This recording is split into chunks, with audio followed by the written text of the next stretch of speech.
What different positions they come from, all those fellows who are going off there, Katavasov said vaguely, not wishing to express his own opinion, and at the same time anxious to find out the old man's views.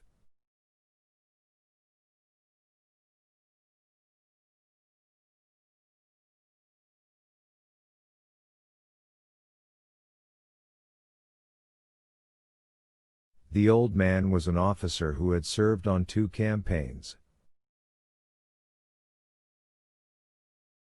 He knew what makes a soldier, and judging by the appearance and the talk of those persons, by the swagger with which they had recourse to the bottle on the journey, he considered them poor soldiers.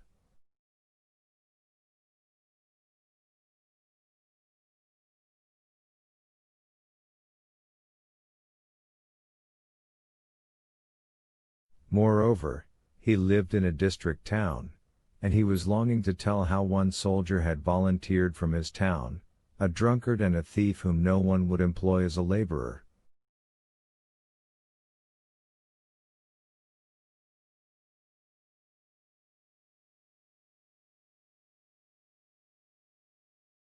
But knowing by experience that in the present condition of the public temper it was dangerous to express an opinion opposed to the general one, and especially to criticize the volunteers unfavorably, he too watched Katavasov without committing himself.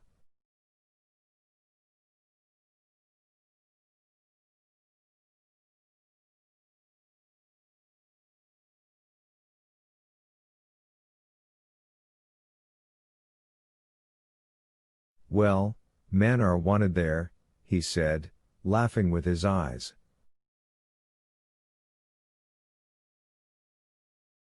And they fell to talking of the last war news, and each concealed from the other his perplexity as to the engagement expected next day, since the Turks had been beaten, according to the latest news, at all points.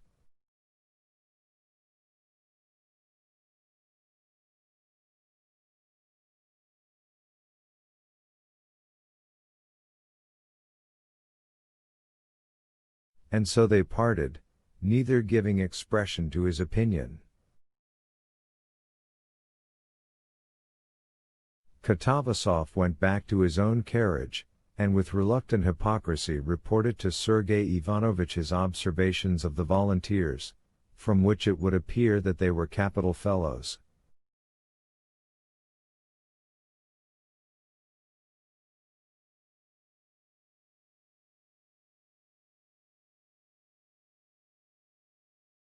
At a big station at a town the volunteers were again greeted with shouts and singing, again men and women with collecting boxes appeared, and provincial ladies brought bouquets to the volunteers and followed them into the refreshment room, but all this was on a much smaller and feebler scale than in Moscow.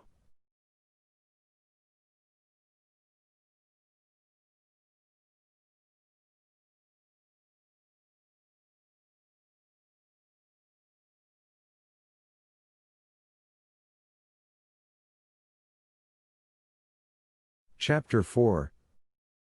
While the train was stopping at the provincial town, Sergei Ivanovich did not go to the refreshment room, but walked up and down the platform.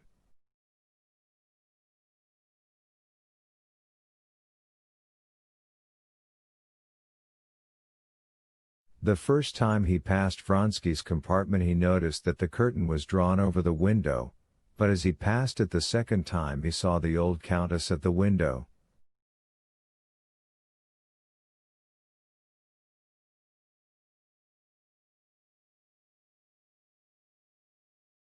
She beckoned to Koznishev. "I'm going, you see, taking him as far as Kursk," she said.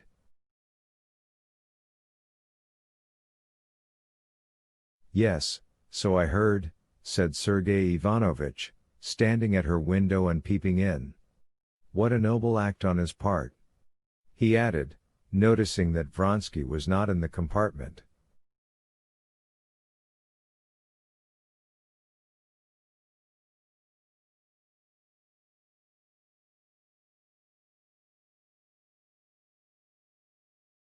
Yes, after his misfortune, what was there for him to do? What a terrible thing it was, said Sergei Ivanovich. Ah, what I have been through. But do get in. Ah, what I have been through, she repeated, when Sergei Ivanovich had got in and sat down beside her. You can't conceive it.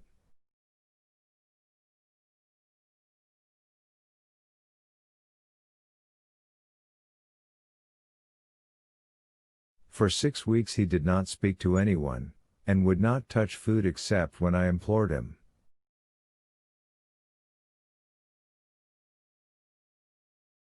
And not for 1 minute could we leave him alone. We took away everything he could have used against himself. We lived on the ground floor, but there was no reckoning on anything.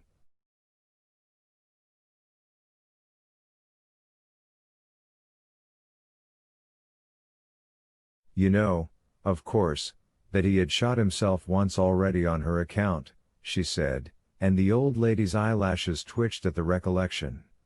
Yes, hers was the fitting end for such a woman.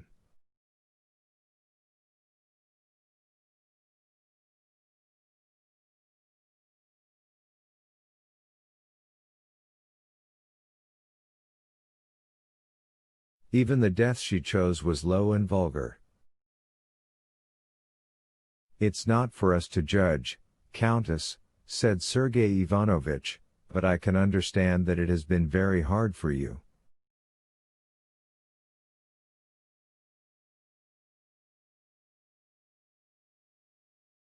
Ah, don't speak of it. I was staying on my estate, and he was with me.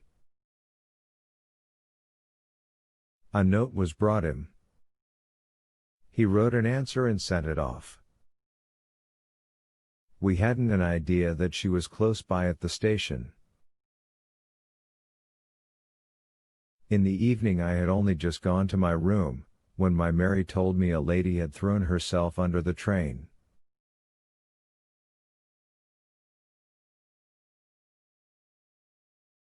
Something seemed to strike me at once. I knew it was she. The first thing I said was, he was not to be told. But they'd told him already. His coachman was there and saw it all. When I ran into his room, he was beside himself. It was fearful to see him. He didn't say a word, but galloped off there. I don't know to this day what happened there, but he was brought back at death's door. I shouldn't have known him. Prostration complete, the doctor said.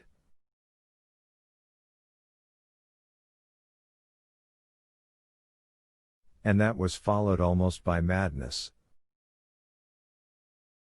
Oh, why talk of it? Said the Countess with a wave of her hand. It was an awful time.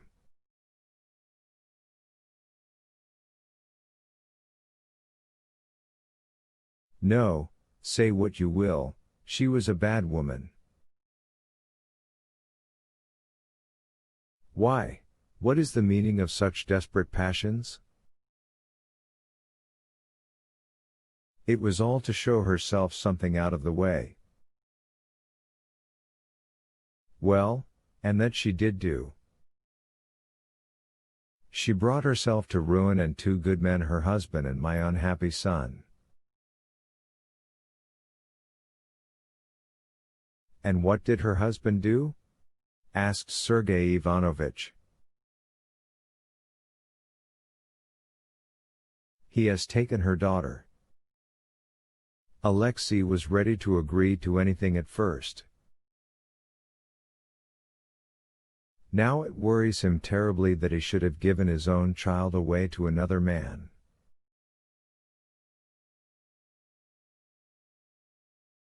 But he can't take back his word. Karenin came to the funeral.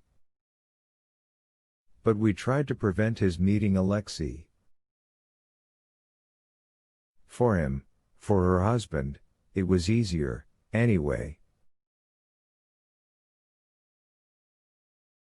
She had set him free. But my poor son was utterly given up to her.